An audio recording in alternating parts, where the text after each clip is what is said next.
अमेरिकी विदेश मंत्री एंटनी ब्लिंकन ने कहा कि संयुक्त राष्ट्र सुरक्षा परिषद में विकासशील देशों के बेहतर प्रतिनिधित्व के लिए अमेरिका ने हमेशा समर्थन किया है। अमेरिका लंबे समय से भारत, जापान और जर्मनी के लिए सुरक्षा परिषद में स्थायी सीटों का समर्थन करता रहा है। 79वीं संयुक्त राष्ट्र महासभा में समिट ऑफ द फ्यूचर को संबोधित करते हुए अमेरिकी विदेश मंत्री एंटनी ब्लिंकन ने कहा, संयुक्त राष्ट्र सुरक्षा परिषद यानी कि यूएनएससी में सुधार की जरूरत है। अमेरिका का मानना है कि सुधार में अफ्रीका के लिए 2 स्थायी सीट, छोटे द्वीप वाले विकासशील देशों के लिए एक रोटेशनल सीट और लैटिन अमेरिका व कैरिबियाई देश के लिए स्थायी प्रतिनिधित्व शामिल होना चाहिए। देशों के लिए स्थायी सीटों के अलावा हमने लंबे समय से जर्मनी, जापान और भारत का समर्थन किया है।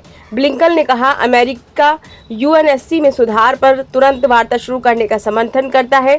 उन्होंने ये भी कहा है कि अमेरिका यूएन की प्रणाली को इस दुनिया के अनुरूप ढालने के लिए प्रतिबद्ध है, जो वर्तमान और भविष्य की वास्तविकता को दर्शाए। उन्होंने कहा कि संयुक्त राष्ट्र अमेरिका परिषद में सुधारों पर तत्काल बातचीत शुरू करने का समर्थन करता है।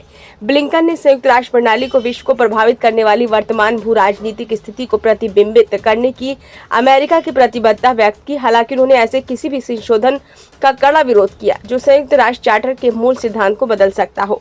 उल्लेखनीय है कि भारत विकासशील देशों के हितों का बेहतर प्रतिनिधित्व करने के लिए सुरक्षा परिषद में स्थायी सीट की मांग लंबे समय से कर रहा है। अंतर्राष्ट्रीय समुदाय के समर्थन से भारत की इस मांग को गति मिली है। संयुक्त राष्ट्र सुरक्षा परिषद में 15 सदस्य देश हैं, जिनमें वीटो पावर वाले 5 स्थायी सदस्य और 2 साल के कार्यकाल के लिए चुने गए 10 गैर स्थायी सदस्य शामिल हैं। यूएनएससी के 5 स्थायी सदस्यों में चीन, यूनाइटेड किंगडम, फ्रांस, रूस और संयुक्त राज्य अमेरिका शामिल हैं। संयुक्त राष्ट्र सुरक्षा परिषद के गैर स्थायी सदस्यों को यूएनजीए द्वारा 2 साल के कार्यकाल के लिए चुना जाता है। इससे पहले सोमवार को प्रधानमंत्री नरेंद्र मोदी ने न्यूयॉर्क में संयुक्त राष्ट्र महासभा में समिट ऑफ द फ्यूचर में अपने संबोधन में वैश्विक संस्थानों में सुधारों का आह्वान किया था और सुधारों को प्रासंगिकता की कुंजी करार दिया था। पीएम मोदी ने अप्रत्यक्ष रूप से सुरक्षा परिषद में भारत की दावेदारी पेश करते हुए इस बात पर जोर दिया कि वैश्विक शांति और विकास के लिए ग्लोबल संस्थाओं में रिफॉर्म जरूरी है। ब्यूरो रिपोर्ट, नई दिल्ली।